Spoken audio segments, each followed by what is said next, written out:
이르시되 내가 너희와 함께 있을 때에 너희에게 말한 바 곧 모세의 율법과 선지자의 글과 시편의 나를 가리켜 기록된 모든 것이 이루어져야 하리라 한 말이 이것이라 하시고, 이에 그들의 마음을 열어 성경을 깨닫게 하시고, 또 이르시되 이같이 그리스도가 고난을 받고 제3일에 죽은 자 가운데서 살아날 것과 또 그의 이름으로 죄 사함을 받게 하는 회개가 예루살렘에서 시작하여 모든 족속에게 전파될 것이 기록되었으니 너희는 이 모든 일의 증인이라. 볼지어다 내가 내 아버지께서 약속하신 것을 너희에게 보내리니 너희는 위로부터 능력으로 입혀질 때까지 이 성에 머물라 하시니라. 예수께서 그들을 데리고 베다니 앞까지 나가사 손을 들어 그들에게 축복하시더니 축복하실 때에 그들을 떠나 하늘로 올려지시니 그들이 그에게 경배하고 큰 기쁨으로 예루살렘에 돌아가 늘 성전에서 하나님을 찬송하니라. 아멘. 아멘입니다. 오늘 귀한 이 시간에 하나님께서 우리의 마음을 열어주셔서 가슴을 뜨겁게 해주시고 우리의 귀를 열어주셔서 하나님의 음성이 들려지게 해주시고 우리의 눈을 뜨게 해주셔서 말씀이 보여지기를 원합니다. 예수를 믿는 사람들은 다 예수의 증인입니다. 예수의 증인이다라고 하니까 무슨 이미지가 가장 먼저 떠오르시나요? 예수의 증인이다. 전도해야 한다는 생각이 들지 않으시나요? 그래서 때론 우리가 예수의 증언자라거나 증인이라는 말을 그렇게 썩 좋아하지 않는 것 같아요. 왜냐하면 전도해야 된다는 것이 너무 강하게 오기 때문에 그렇다는 생각이 듭니다. 자, 여러분, 예수의 증인은 전도라고 하는 이미지를 잠깐 내려놓으시고요. 그 생각하시지 마시고 오늘 성경이 이야기하는 이 모든 일의 증인이라고 하는 이 부분을 살펴보기 원합니다. 제가 10일 전에 LA 카운티에 있는 크리미널 콜트에 간 적이 있습니다. 형사법원에 갔었는데요. 목사님 왜 형사법원에 갔었나요? 네, 제가 그 배심원을 뽑는 과정 속에 뽑힌 거예요. 그래서 오라고 그래서 갔습니다. 그래서 배심원을 뽑힌 건 아니고 여러분 여기 미국에 살면 주리 두리를 하게 되잖아요. 그래서 형사법원에서 이런 저에게 면접하고 질문하고 하는 이런 이야기를 하는데 그때의 판사가 이런 이야기를 했어요. 여러분이 증인으로서 이야기를 하는데 증인에게는 두 종류가 있다 그랬어요. 하나는 직접 현장을 목격하고 본 사람이고 두 번째는 그 현장에 직접 앉아 있지는 않았지만 보지는 않았지만 주위의 상황을 통해서 증인의 역할을 할 수가 있다. 이렇게 이야기했어요. circumstantial witness라고 하는 표현을 썼습니다. 이게 도대체 상황을 통해서 증언을 한다는 게 무슨 의미인가? 이 판사가 이렇게 설명을 하는 거예요. 이렇게 이야기했습니다. 박스 속에, 구멍이 없는 박스 속에 생선 한 마리를 넣어놓고 그리고 난 이후에 고양이를 넣었습니다. 근데 얼마 후에 조금 후에 가보니까 생선이 없어졌습니다. 여러분은 고양이가 생선을 먹는 걸 보지는 못했지만 고양이가 생선을 먹었다고 말을 할 수 있을 겁니다. 이렇게 이야기했어요. 제가 그 이야기를 듣는 동안에요. 증인이라고 하는 것은 실질적으로 봐야 되는 부분들도 있지만 오히려 배심원에 뽑힐 사람들에게 이런 이야기를 하는 거예요. 어느 지역에서 이 살인사건이 일어나게 됐는데 거기에 현장에서 본 사람이 있는가? 이런 물어봐요. 그럼 그 사람은 배심원이 될 수가 없는 거죠. 그러나 판결을 해야 되는 부분들을 이야기를 하면서 이렇게 이야기를 하는 거예요. 증언자들 많이 세우게 될 텐데 이 사람이 거짓말하는지 진실을 말하는지 여러분들이 판단을 하고 이제 판결을 하는 것이다 그랬습니다. 자, 그런데 이렇게 이야기를 또 하는 거예요. 여러분은 형사에 대해서 폴리스에 대해서 선입견이 있는가? 폴리스는 다 나쁘다고 생각하는 사람이 있느냐? 폴리스는 다 좋다고 생각하는 사람이 있는가? 그럼 손들어서 펴서 말하라는 거예요. 왜 그렇게 생각하느냐? 그 다음에 사람 인종에 대해서 차별을 하는 모습이 있는가, 이런 이야기들을 하게 됐습니다. 그러면서 성별에 관한 선입관, 종교에 관한 선입관, 인종에 관한 선입관이 있는가, 그렇다면 그 선입관 때문에 올바른 증언을 할 수가 없을 것이다, 이렇게 말한 거예요. 제가 그 이야기를 들으면서 우리가 2000년 전에 예수 그리스도가 십자가에 못 박혀 돌아갔을 때 우리는 거기에 있은 사람 한 사람도 없습니다. 근데 내가 예수를 믿고 예수의 증언자라고 이야기했을 때 그것은 무엇을 말하는 것인가? 그렇죠. 어떤 사람이 이렇게 이야기해요. 내가 실질적으로 보지 않았고 느끼지 않고 만지지 않았기 때문에 증언자가 될 수 없다. 정말 그런가요? 자, 그뿐만이 아니고요, 우리는 성령의 역사로 말미암아 우리의 마음속에 성령이 주신 은혜가 있고 축복이 있게 돼요. 자, 예수님이 제자들에게 이런 이야기를 하신 것입니다. 너희들은 이 모든 일의 증인이다, 이렇게 이야기했어요. 자, 전도하라고 말한 게 아니고요, 너희들이 나가서 증언자로서 전도해라는 말 하기 이전에 이 모든 일의 증인이라고 했을 때 예수님이 증인자로서 세 가지를 증언해야 합니다. 증언하기를 원하셨어요.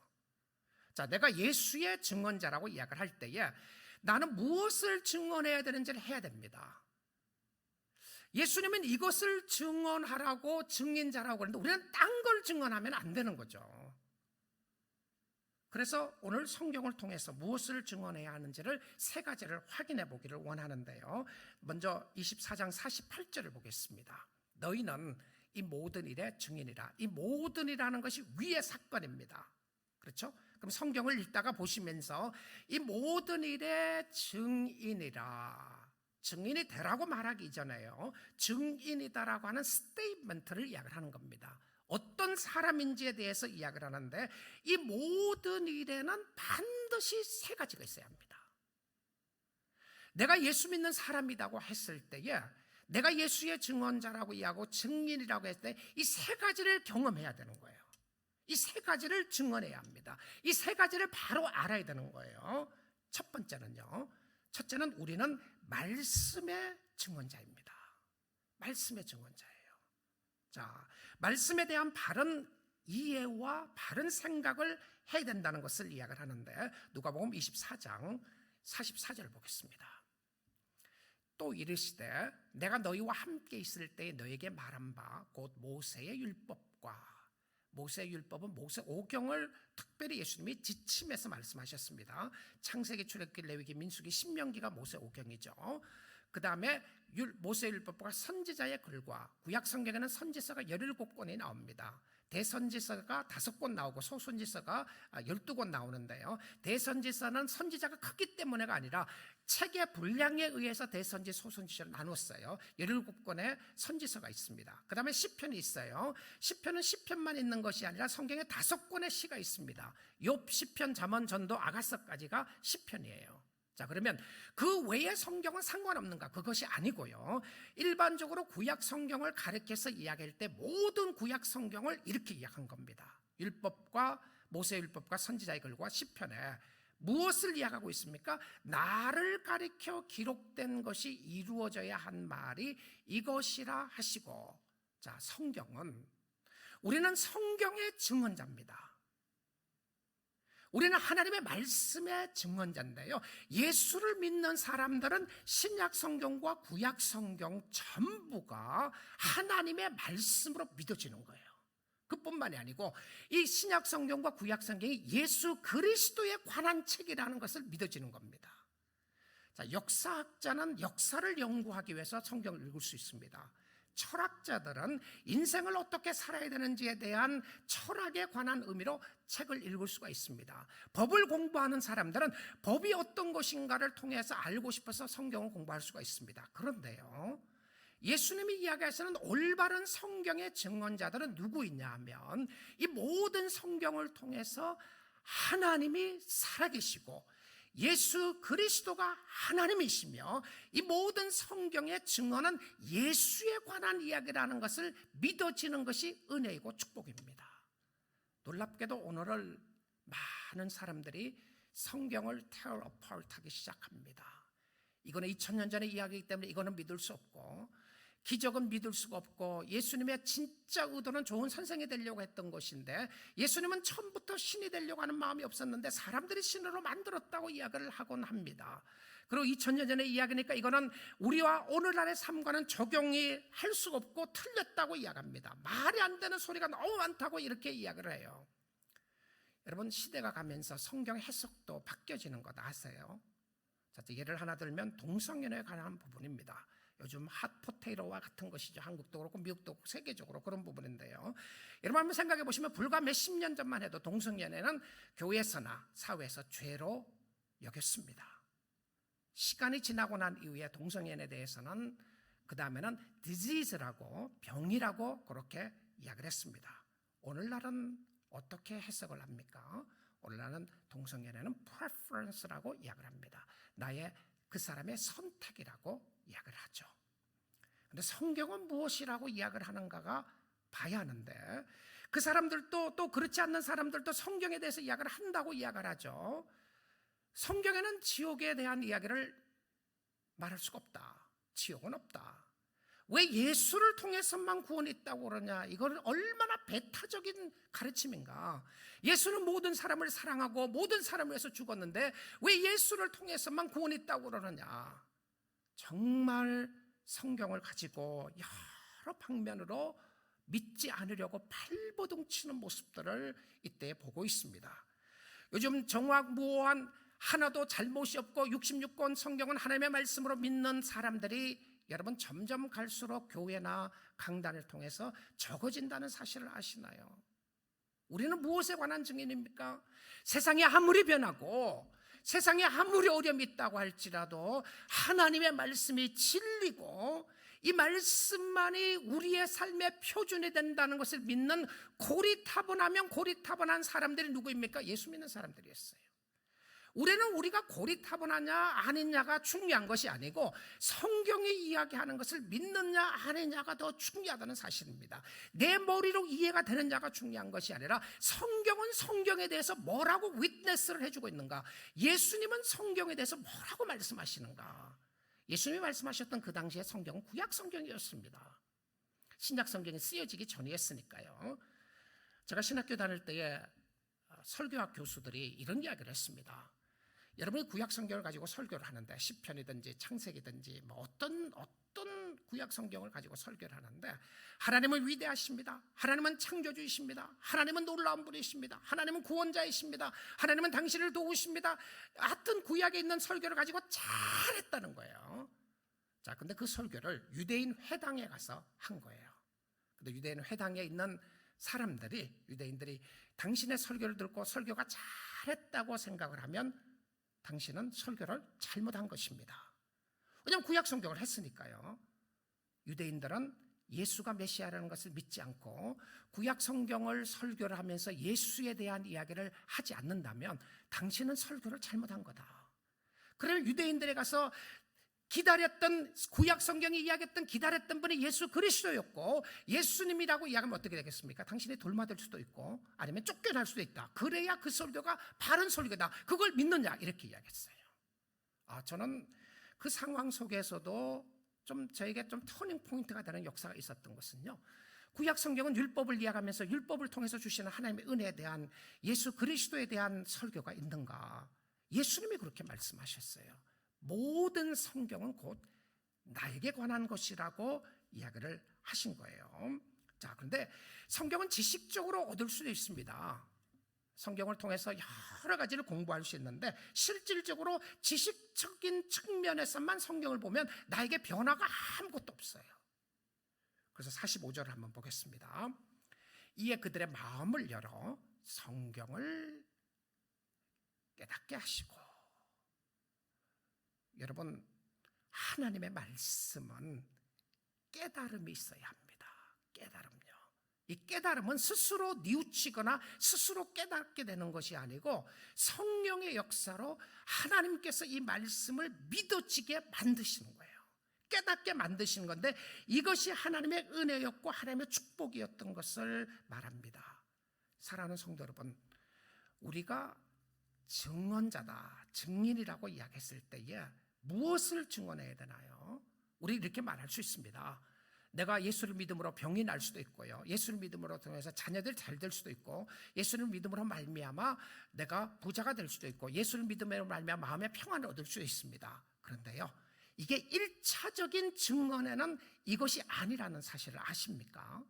내가 교회를 다니는 동안에 내가 예수를 믿게 됐고, 교회를 다니면서 친구들 만나고, 교회를 다니면서 내 마음의 평안을 누리고, 얼마나 좋은 것입니까? 근데 여러분, 이것이 1차적인 증인과는 상관없다는 것 아시나요? 이게 없다는 것이 아니고요, 있을 수도 있어요.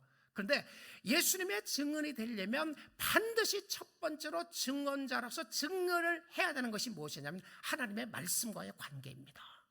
나는 말씀을 어떻게 믿고 있고 깨닫고 있는가?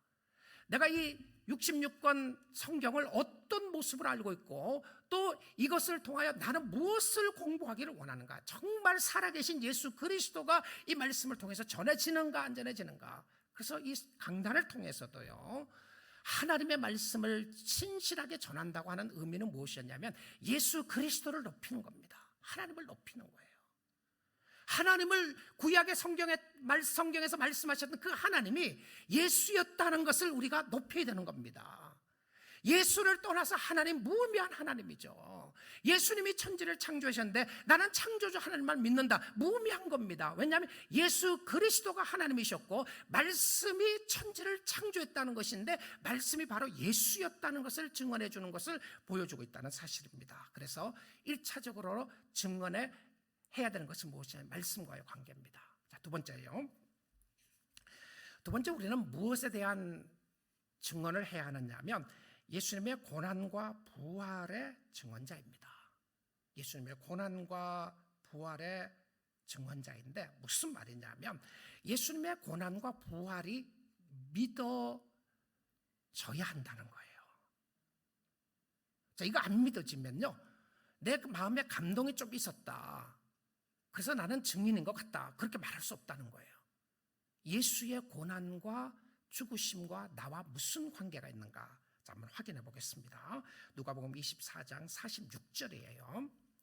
또 이르시되 이같이 그리스도가 고난을 받고 제3일에 죽은 자 가운데서 살아날 것과, 자, 여러분 이 말씀을 자세히 들여다보시면, 자, 한번 보세요. 앞으로 보세요. 보시면 이게 무슨 의미인지를 한번 보세요. 즉 누가 이야기하고 있습니까? 먼저는요, 예수님이 이야기하시는 이야기입니다. 누구에게요? 제자들에게요. 언제요? 예수님이 부활하신 이후에 하시는 말씀이에요. 자, 그런데 내용을 보시면 이미 예수님이 고난을 받으셨고요, 그 다음에 이미 예수님이 부활을 하셨어요. 근데 내용을 보시면 그리스도가 고난을 받고 제3일에 죽은 자가 살아날 것과 이루어지지 않는 것처럼 이야기해요. 무슨 의미를 말씀해주고 있나요? 여러분, 이 사람들이 누구죠? 제자들은 전부 다 예수님의 죽으심과 부활을 목격한 사람들입니다. 지금 예수님을 보고 있고요, 예수님의 고난을 목격한 사람이고 십자가의 고난을 목격한 사람인데 무엇을 말하고 있습니까? 고난을 목격하고 보아도 보지 못하는 사람들이 있다는 거예요. 내가 보여지게 되고 알게 되면 확실히 믿을 것이다, 그렇지 않을 수 있다는 거예요. 현장에 있었던 사람들입니다. 예수님의 가르침을 바로 받았던 사람인데 그럼에도 불구하고 안 믿어지는 거예요. 못 믿었던 거예요. 자, 다른 이야기를 하면 오늘날 우리에게 주시는 말씀이었습니다. 우리도 성경을 통해서 그리스도의 고난과 죽음이 믿어지는 거예요. 증언자가 되는 겁니다. 무슨 이야기냐면 예수가 나를 위해서 고난당했다는 것이 확 와닿는 거예요. 예수님이 나를 위해서 십자가에 죽으시고 부활하셨다는 사실이 믿어지는 놀라운 은혜의 역사가 있음을 이야기를 해주고 있습니다. 이게 믿어지는 거예요. 이게 믿어지는 거죠. 자, 세 번째요. 첫째는 말씀의 증언자라고 그랬죠. 두 번째는 그리스도의 고난과 부활의 증언자라고 그랬습니다. 세 번째는 우리는 어떤 증언자가 되었냐면 우리는 회개와 용서의 증언자입니다. 회개와 용서에 증언하는데 반드시 우리가 확인해야 될 것이 바로 이 부분 중에 하나인데요. 47절을 보겠습니다. 또 그의 이름으로 죄 사함을 받게 하는 회개가 예루살렘에서 시작하여 모든 족속에게 전파될 것이 기록되었으니, 자, 예수의 이름으로 죄 사함을 받게 하는 회개입니다. 예수를 제대로 믿고 예수님을 제대로 만난 사람들이 반드시 체험해야 될 것이 무엇이었냐면 죄 용서입니다. 회개의 역사예요. 예수님이 나의 죄를 위해서 돌아가셨고 그것이 내가 믿어지고 그것이 내 마음속에 확신하게 되고 나의 죄가 모든 죄가 용서받았다고 하는 것이 확인되어지는 모습을 이야기하는 거예요. 여러분, 성경이 이야기하는 회개는 후회가 아닙니다. 우리는 인생에 후회할 수 있어요. 야, 그렇게 살지 말았어야 됐는데. 여러분, 후회하는 거 있잖아요. 그렇게 살지 말았어야 됐는데 후회한다. 여러분, 후회도 소용이 없는데 후회하는 것이 있죠. 혹시 예수를 믿으면서도 여러분들이 그때 내가 신앙생활을 했어야 됐는데 내가 그때 주님을 더 섬겼어야 됐는데 더 믿었어야 됐는데 후회만 있으시나요? 여러분, 이거 후회를 착각하지 마십시오. 회개라고 착각하지 마세요. 내가 후회하고 있는 거는 내가 그래도 양심이 있어서 후회하고 있는 거라고 생각하지 마시고요. 정말 예수 때문에 내 마음속에 내가 죄인이라는 것을, 그리고 예수 그리스도가 나의 모든 죄를 위해서 죽으시고 용서해 주셨다는 확신이 있으시나요? 여러분, 놀라는 것은요, 기독교의 신비 중에 하나는 회개는요 힘드는 거잖아요. 근데 놀랍게도 회개를 하면서 함께 오는 것이 있습니다. 회개를 통해서 함께 오는 것이 무엇이냐면 사랑을 확인해요. 예수님 앞에 진정 회개하는 사람들이 정말 창피하고 그럴 수 없다고 하는 죄책감에 사로잡히는 사람들이 아니고, 예수님 앞에 죄를 회개하는 사람들이 덧입게 되는 은혜 중에 하나가 무엇이냐면 예수님의 사랑이에요. 야, 주님이 나를 이렇게도 사랑하시는구나. 회개를 하면 이것이 무거울 줄 알았고 무거운 짐인 줄 알았는데, 창피한 것인 줄 알았는데 오히려 창피한 것이 아니라 하나님 앞에 내놓고 나가니까 마음속에 평안을 주시는 거예요. 사랑을 주시는 거예요. 왜 그런지 아세요? 성경이 그렇게 하셨기 때문에 그렇습니다.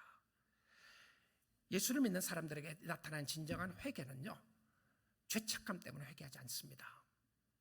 그리고 내가 후회하는 것 때문에 회개하지 않아요.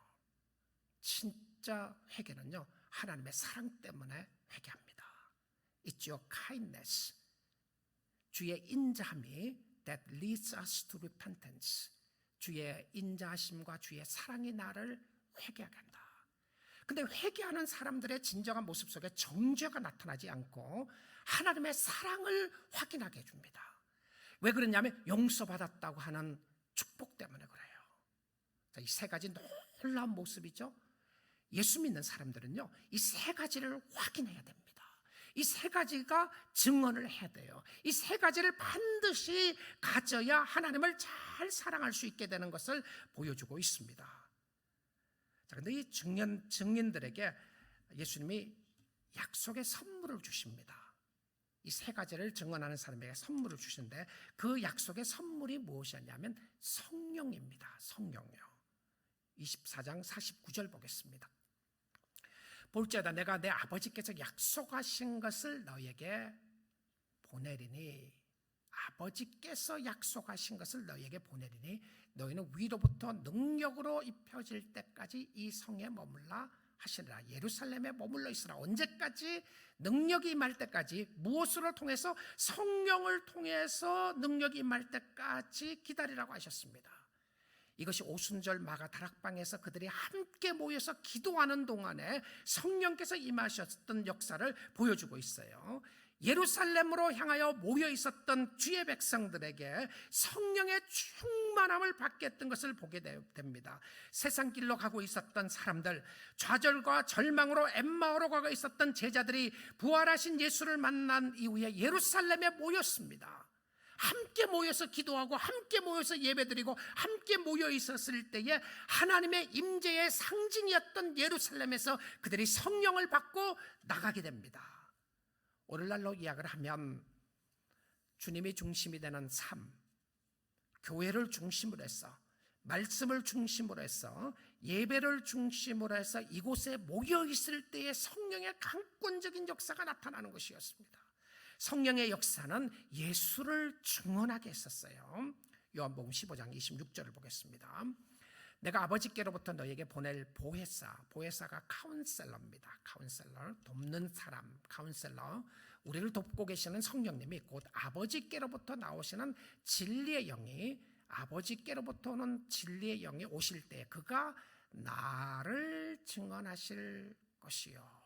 그러니까 진짜 성령 역사가 있으면, 나의 가슴이 뜨거워지면 기쁘고 행복하고 하는 것만이 아니라 성령의 역사는 예수를 증언하게 합니다. 예수를요. 그러니까 성령의 역사가 있다고 하는데 혼자 뜨거워요. 성령의 역사가 있다고 하는데 혼자 잘난 척해요. 예수와는 상관없이 성령이 임했다고 이야기를 하는데 그럴 수가 없다는 거죠. 성령의 역사는 예수가 누구신지를 증언하게 해주신다는 겁니다. 그 증언의 세 가지를 이야기했어요. 예수가 죽으시고 부활하시고 그리고 성경이 믿어지고 죄 용서함을 받게 됐다는 것을 우리는 말씀을 통해서 알게 됐고 보게 되었습니다. 그러니까 성령의 역사가 임하게 되면 예수께로 가까이, 주께로 가까이 가게 인도함을 받게 돼요. 자, 에베소서 5장 15절부터 18절 보겠습니다. 그런즉 너희가 어떻게 행할지를 자세히 주의하여 지혜 없는 자 같이 하지 말고 오직 지혜 있는 자 같이 하여. 그러니까 지혜롭게 사는 것이 무엇인가를 이야기를 해요. 어떻게 살아야 할지를 잘 생각해보고 지혜로운 자처럼 살아야 한다. 지혜로운 자로 살아야 한다. 16절을 보겠습니다. 세월을 아끼라, 때가 악하니라. 여기서 세월을 아끼라고 하는 의미는 주어진 기회를 잘 활용하라라고 하는 표현입니다. 주어진 기회를 잘 활용하라. 여러분, 지금은 예배드리는 시간입니다. 하나님 앞에 예배드리는 주어진 기회입니다. 이 기회를 오늘 잘 활용하세요. 예배에 와서 딴 생각들, 집에 가서 뭘 할지, 또 나중에 우리 자녀들은 어떻게 될 건지, 내가 어떻게 살아야 될지 너무 걱정 염려하지 마시고요. 지금은 예배드리는 시간입니다. 하나님, 내가 어떻게 하면 주님 앞에 집중할 수 있겠습니까? 주님이 말씀해 주세요. 하나님이 살아계시면 말씀해 주세요. 주어진 기회입니다. 내가 주님을 섬길 수 있는 기회예요. 지금요. 여러분, 살아있다고 하는 것은 주님을 섬길 수 있는 기회인데, 주님, 오늘 내가 주님을 잘 섬기기를 원합니다. 세월을 아끼라. 왜 그러냐 하면 때가 악하다. 어렵고 힘든 상황이기 때문에 우리가 주님 앞에 가까이 가지 못하도록 하는 여러 요소들이 있다는 것이죠. 17절 보겠습니다. 그러므로 어리석은 자가 되지 말고 오직 주의 뜻이 무엇인가 분별하라, 이해하라. 그러니까 주님의 원하시는 것이 무엇인가를 쭉 생각해 보라는 거예요. 주님이 원하시는 게 뭔가. 18절 보겠습니다. 술 취하지 말라. 이는 방탕한 것이니 방탕하게 술에 취해서 인생을 살지 말고, 어느 세상에 취해서 인생을 살지 말고 오직 성령에 취해라. 성령으로 충만함을 받으라. 이 말은 누구의 힘에 의해서 내가 살아나가느냐를 물어보는 질문입니다. 누구의 힘에 의해서 살아가는가? 알코올의 힘에 의해서 살아가는 사람처럼 살지 말고, 다른 의미로 하면 세상에 취해서 살아가지 말고, 돈에 이끌림 받아서 살지 말고, 건강에 이끌림 받아서 살지 말고 성령에 이끌림 받아 살아라고 하는 부분이 지혜롭게 사는 겁니다. 주님, 주의 뜻이 무엇입니까? 주님이 원하시는 것이 무엇입니까? 내가 주님의 뜻대로 살기를 원합니다라고 하는 성령의 역사를 따라 사는 것이 지혜롭게 사는 것이었습니다. 자, 이 증인들에게요, 예수를 증언하는 사람들은 전도하라고 말하기 이전에요, 증인이 되란 말이 있습니다. 근데 무엇에 대한 증인은 다 까먹고요, 전도지 나눠주고 예수 믿으라 그러면 그것이 다인 것처럼 생각해서 오히려 전도하는 사람을 통해서 예수를 안 믿겠다고 하는 사람이 나오는 이런 아이러니한 상황에 우리는 살고 있습니다. 왜 그러나요? 예수를 만난 경험 없이, 예수를 통해서 체험해야 될 것은 체험하지 않고 딴 것, 엉뚱한 것 체험하는 거예요. 중요한 거는 에센스는 놓치고 중요하지 않는 거 자꾸 붙잡는 거예요. 예수를 믿었더니 이런 일들이 있더라, 저런 일들이 있더라. 있을 수도 있고 안 있을 수도 있어요.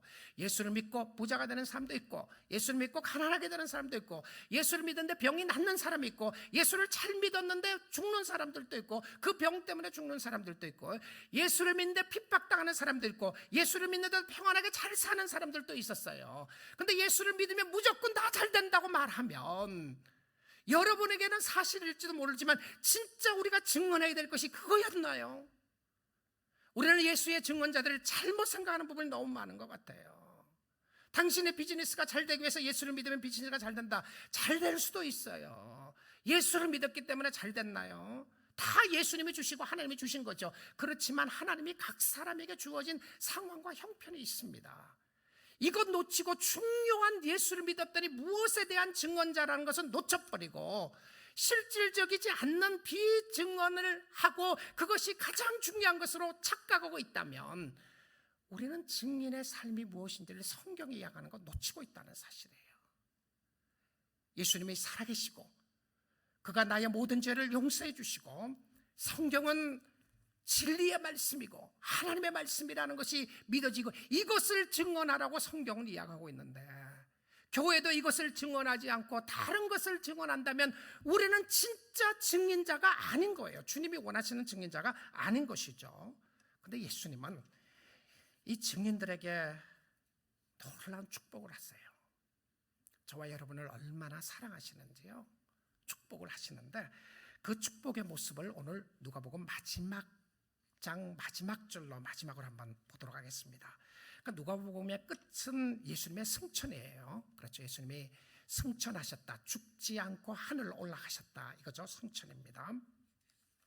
부활하신 이후에 40일 동안 이 땅에 계시다가 하늘로 가셨는데요. 이 땅에서 예수님의 마지막 모습 한번 상상해 보셨나요? 우리는 많은 경우에 예수님의 유언과 같은 말씀이 땅끝까지 이르러 증인이 되어야 되니까 전도하고 선교하고 증언되자 이것이 너무 강조가 됐어요. 저는 틀렸다는 말이 아니에요. 예수님의 말씀이 맞는 이야기입니다. 그런데요, 예수님의 마지막 모습은 누가복음이 기록한 마지막 모습은 뭔지 아세요? 한번 보겠습니다. 50절에서 51절 보는데요. 예수께서 그들을 데리고 베다니 앞까지 나가서 손을 들어 그들에게 축복하시더니, 자, 예수님이 어떻게 축복하셨어요? 손을 들어서 축복했다 이렇게 되어 있습니다. 여러분 저 한번 보세요. 예수님이 이렇게 축복했을 것 같아요? 이러고 갔을 것 같습니까? 아니면 이렇게 했을 것 같아요? 두 번째가 맞겠죠. 왜냐하면 예수님이 손을 들었는데 그 축복의 손이 누구를 축복하시느냐 하면 제자들을 축복하시고 그 목격자들, 승천의 목격자들에서 마지막 모습이 축복이었어요. 자, 그 다음에 51절 한번 보세요. 축복하실 때에, 그러니까 손을 들었습니다. 손을 들어 축복하실 때에 그들을 떠나 하늘로 올려주시니. 자, 예수님의 모습의 마지막 기억하는 단어는 축복이라는 단어라는 사실을 아십니까? 예수님은 사랑하는 제자들에게 또 사랑하는 저와 여러분을 보시면서 예수님은 축복하기를 원하세요. 우리 주님은 축복의 주님이었던 것을 이야기를 해주고 있습니다. 손을 들고 있으면서 무슨 모습이 보여졌을 것 같습니까? 상처 입은 못자국 난 손을 그대로 보여주시면서 그들을 축복하시는 모습을 보여주고 있습니다. 이 땅에 사는 동안 잘 먹고 잘 살 수 있는 축복도 주님이 주는 축복이고요.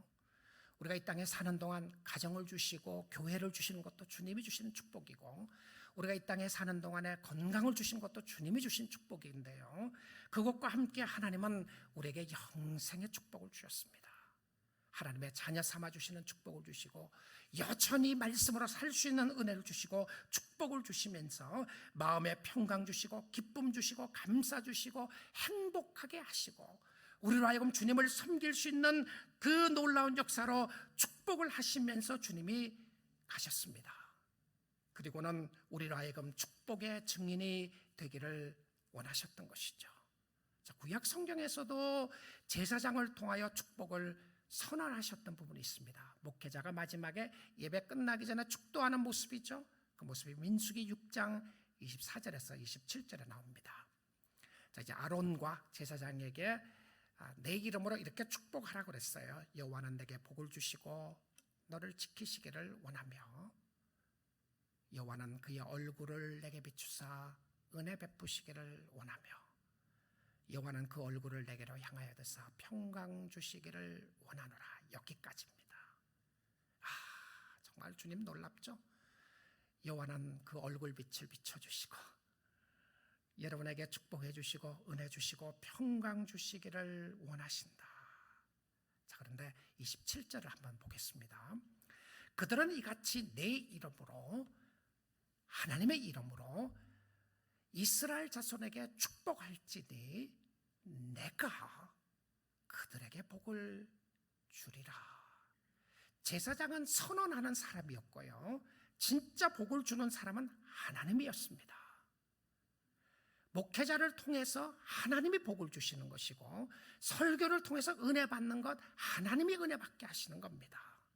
목회자를 통해서 선포하게 하시고 목회자를 통해서 말씀이 믿어지게 하시면서 하나님이 복을 주시고 여러분에게 신령한 복을 내려주시는 분은 하나님이십니다.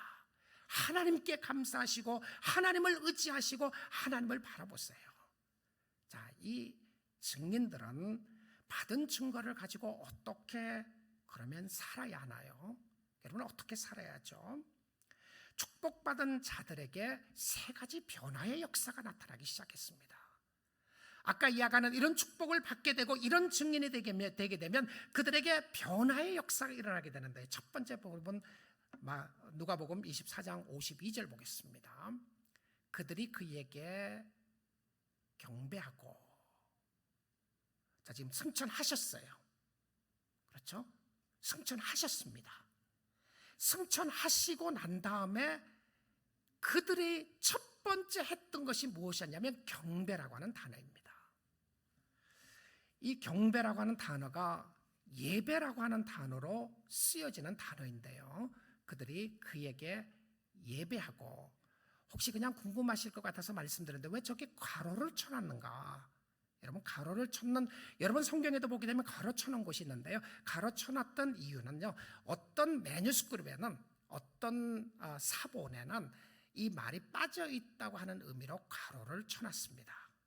그런데 우리는 그것이 확인시켜주는 부분이지만 또 어떤 사본에는 이 말이 있기 때문에 있는 것으로 그대로 성경에 쓰여졌기 때문에 믿는 겁니다. 그런데 저는요, 이 단어를 공부하고 보다가 참 놀라운 거 발견하게 됐던 것 중에 하나가 무엇이었냐면, 이 예배라고 하는 단어를 누가복음에서 처음이자 마지막으로 쓴다는 사실을 아시나요?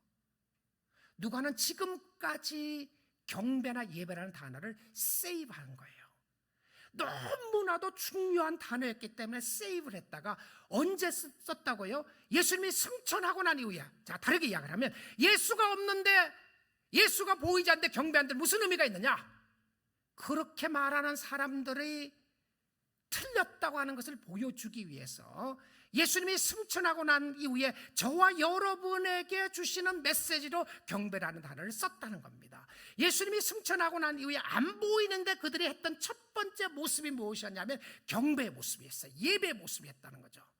그런데 아마 한국 성경을 번역하는 사람들, 제 추측입니다, 예배라는 단어를 쓰지 않고 경배라고 하는 단어를 쓴 것은 예배라고 생각을 하면 너무 콜포레이트 월십, 함께 모여서 주일날 드리는 예배에 강한 이미지 때문에 쓰지 않지 않았나 생각이 들기도 하는데요.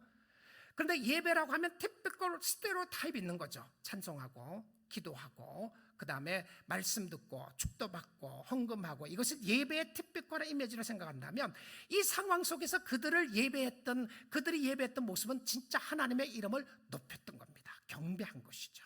경배했어요. 자, 첫 번째 모습입니다. 예수의 부활을 목격하고 부활의 증인들이 반드시 해야 되는 것은 무엇이었냐면 그 하나님의 이름을 예배하고 높이고 경배하는 것이 첫 번째 중요한 요소였습니다.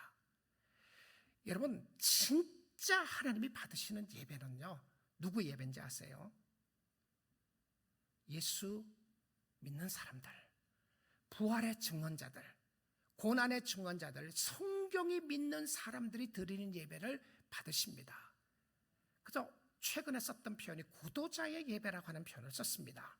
예수 안 믿는 사람들이 와서 예배를 드린다. 근데 사실은 예수 안 믿는 사람들은 하나님을 예배할 수가 없습니다. 예배를 받지 않았어요. 그러면 그들은 누구냐? 와서 우리가 드리는 예배를 보면서 하나님이 살아계시는구나라는 것을 봐야 되는 거예요. 예수의 증언자라고 이야기하는데, 부활의 증언자라고 하는데 부활의 증언자의 모습이 하나도 없는 거예요. 죄 용서의 모습을 이야기를 하는데 용서받은 죄인처럼 사는 모습이 하나도 없는 거예요. 그러니까 그 사람들이 와서 예배를 못 드리는 겁니다. 왜? 우리에게 감격이 없는데요. 그런데 예수를 바로 증언하고 본 사람들은 첫 번째 했던 것이 예배였다. 가정에서도 예배하고 하나님을 높이는 것이다. 두 번째요.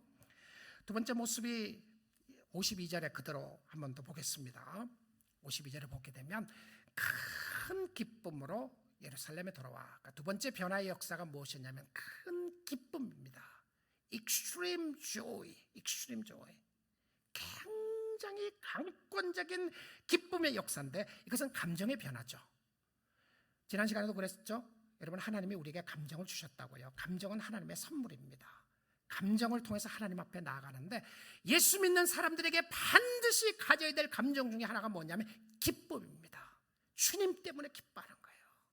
이거는 주님을 섬기는 것이 어렵지 않다, 힘들지 않다는 이야기가 아니라 오히려 십자가를 지는 아픔이 있고 고통이 있고 힘들고 어려운 부분이 있음에도 불구하고 주님을 진짜 섬기는 사람들의 마음속에 나타났던 것이 무엇이냐면 기쁨이었습니다. 기쁨이 있는, 넘치는 기쁨이 있는 거예요. 큰 기쁨이 함께하는데 이 기쁨이 성령께서 역사하심으로 말미암아, 여러분 생각해 보십시오. 이 기쁨이 언제 있었다고요? 예수님이 승천하시고 난 이후입니다. 예수님이 부활하셨을 때는 오히려 두려워했어요. 그런데 예수님이 가셨는데 왜 기뻐해요? 안 그래요? 예수님이 가셨는데, 원수가 갔으면 기뻐할지 몰라도 예수님이 구원자시고 예수님이 승천하시는데 왜 기뻐했습니까? 이것도 오늘날 우리 믿는 자들에게 주시는 기쁨을 확인시켜 주는 겁니다. 예수가 보여져야, 내 눈에 보여져야 기뻐한다고 아니에요. 승천하시고 난 이후에 그들의 마음속에 기쁨이 충만했어요. 여러분, 예수님을 바로 알면 우리에게 주시는 감정 중에 하나가, 축복 중에 하나가 기쁨이라고 그랬죠. 기쁨의 반대말은 슬픔이 아닙니다. 왜냐하면 예수를 믿으면서 슬픔과 기쁨이 교차할 때가 많이 있어요. 자, 우는데 웃는 거예요. 그런 경험하셨죠? 회개를 하는데 너무 기쁜 거예요. 회개를 하는데 기뻐하는 사람이 어디 있어요? 근데 예수 믿는 사람들은 회개를 하는데 기쁨이 있는 것은 하나님의 은혜가 너무 크다는 것 때문에 기뻐해요. 장례식에 가서는 울어야 합니다. 슬픈데죠. 그럼에도 마음속에 내적인 주님이 주시는 평안과 기쁨이 있게 되는 거예요. 근데 저는 이런 생각이 듭니다. 기쁨의 반대말은 슬픔이 아니라 불평이다. 기쁨의 반대말은 절망이다. 기쁨의 반대말은 의심이다. 자, 이 세 가지 단어만 한번 생각해 보십시오. 불평과 절망과 의심이다. 그러면 기쁨이 사라집니다. 왜 우리가 기쁨을 잊어버리고 잃어버렸나요? 우리는 살아가면서 너무 힘들어서 불평, 불만, 원망이 너무 많이 쌓이는 거예요. 하나님 그럴 수 없습니다. 하나님 그럴 수 없죠. 자, 하나님 그럴 수 없습니다라고 하는 불평과 원망이 내 마음속 깊은 곳에 쫙 솟아오르기 시작하면 어느 날 갑자기 기쁨이 없어진 거예요. 나는 이렇게 열심히 했는데 왜 이렇게 살아나가야 됩니까? 라는 불평이 끼게 되면, 들어오게 되면 기쁨이 사라져요. 예수님이 승천하시고 난 이후에 주었던 첫 번째 제자들 느꼈던 감정이 기쁨이라면, 우리가 오늘 주님을 섬기면서 회복해야 될 감정 중에 하나가 기쁨이에요. 주님 때문에 기뻐하는 거예요. 예수님 때문에 감사하고 예수님 때문에 찬양하고 예수님 때문에 기뻐하는 모습을 보여주고 있습니다. 자, 세 번째입니다. 세 번째 그들의 삶 속의 마지막 변화는 무엇이었냐면 마지막 장 마지막 절인데요, 누가복음은 이렇게 끝납니다. 53절에요. 늘 성전에서, 이 성전이라고 하는 표현이 하나님의 임재가 있는 곳이라고 하는 표현이죠. 오늘 이야기하면 하나님의 임재가 있는 곳입니다. 늘 성전에서 하나님을 찬송하니라. 자, 삶의 변화 세 번째는 하나님과의 동행이 있는데, 동행을 하면서 무엇을 합니까? 하나님을 찬송했다라고 번역하고 있습니다. 근데 이 찬송이라는 단어가요, 어떤 단어의 원어적인 그 헬라 원어의 어떤 단어냐면 축복이라는 단어입니다. 하나님을 축복하니라. 그러니까 하나님을 축복한다니까 뭔가가 안 맞아요, 우리하고는요. 그래서 찬송이라는 단어로 바꿨는데 사실은 축복이라는 단어입니다. 근데 이 축복이라는 똑같은 헬라 단어를 이 마지막에 와서 축복이라는 단어를 누가는 3번이나 씁니다. 어느 세 가지가 많이 나와요. 3이라는 숫자로요. 첫째는 예수님이 쓰셨고요, 축복을 하시면서. 두 번째도 예수님이 축복하실 때에 컨티뉴에이션으로 축복하신다고 하는 의미로 쓰셨고요. 그러니까 예수님은 한 번 축복하고 끝나지 않고 계속 축복하시고 계셨어요. 축복하실 때 올라가셨으니까. 그래서 지금도 축복하시는 거예요. 그 다음에 세 번째는 누가 축복을 하느냐면 성도들이 하나님을 축복합니다. 근데 성도들이 하나님을 축복한다는 이야기를 했으니까 뭔가가 잘 표현적으로 어휘적으로 잘 안 맞는 것 같다는 생각 때문에 하나님을 찬송한다는 단어로 쓴 것 같습니다. 그런데요, 우리가 하나님을 축복한다는 말이 무슨 말이냐면 하나님은 우리의 축복을 받아야 하나님이 되는 분이 아닙니다. 하나님 스스로 충만하신 분이시고 하나님 스스로 모든 것을 만족하고 가지고 계신 분인데, 우리가 하나님을 축복한다는 말이 무슨 말이냐면 우리가 하나님께서 우리에게 주신 축복을 하나님의 영광을 위하여 돌려드린다고 하는 표현입니다. 이해가 되시죠? 하나님은 우리에게 많은 축복을 주셨습니다. 그 축복해 주신 하나님께, 하나님 내가 주님을 축복합니다, 주님께 돌려드립니다라고 하는 그 표현이었습니다. 행위로 하나님을 praising God, 하나님을 높인다는 표현이었어요. 자, 하나님은 우리가 받은 축복을 가지고 어떻게 하기를 원하신다고요? 그의 이름을 높이기를 원하세요. 하나님 당신입니다. 주님입니다. 주님이 하셨습니다. 주님이 최고입니다. 주님이 나의 삶의 주인이십니다. 여러분 고백하세요. 속으로만 하지 마시고요, 입술을 가지고 고백하세요. 내 영혼아 어찌하여 낭망하느냐, 내 영혼아 하나님을 바라보라, 내 영혼아 하나님을 찬양하라. 여러분 입술을 가지고 고백하십시오. 차를 타고 운전하시고 가시면서 하나님 사랑합니다, 하나님 감사합니다, 하나님 찬양합니다 하세요. 왜 그러냐면 하나님이 주신 은혜가 너무 크시기 때문에 그 은혜를 하나님께 돌려드리는 모습이었습니다. 사랑하는 성도 여러분, 우리는 이런 축복받은 하나님의 자녀들입니다. 은혜를 받은 사람들이고 은혜를 증언하는 사람들이고 은혜에 감사하는 사람들입니다. 복을 누리며 축복의 통로로 쓰임받을 수 있기를 원합니다. 축복받은 사람이 하나님께 영광을 돌려드리며 찬양하는 모습인데, 받고는 드리는 거죠. 받고는 누리는 것이 아니라 받고는 하나님 앞에 드리는 것인데, 하나님의 은혜가 크심을 찬양하고 그 은혜에 감사하는 모습을 보여주고 있습니다. 오늘 우리 주님의 이름을 여러분의 삶을 통하여 높이시고요, 혹시 아직도 이런 증인의 삶에 놀라운 변화가 없으신 분들은 이것을 위해서 기도하시고, 또 이런 변화가 있으신 분들은 감사하시고 찬양하시면서 주를 위하여 살 수 있는 축복이 있기를 주님의 이름으로 축복드립니다. 우리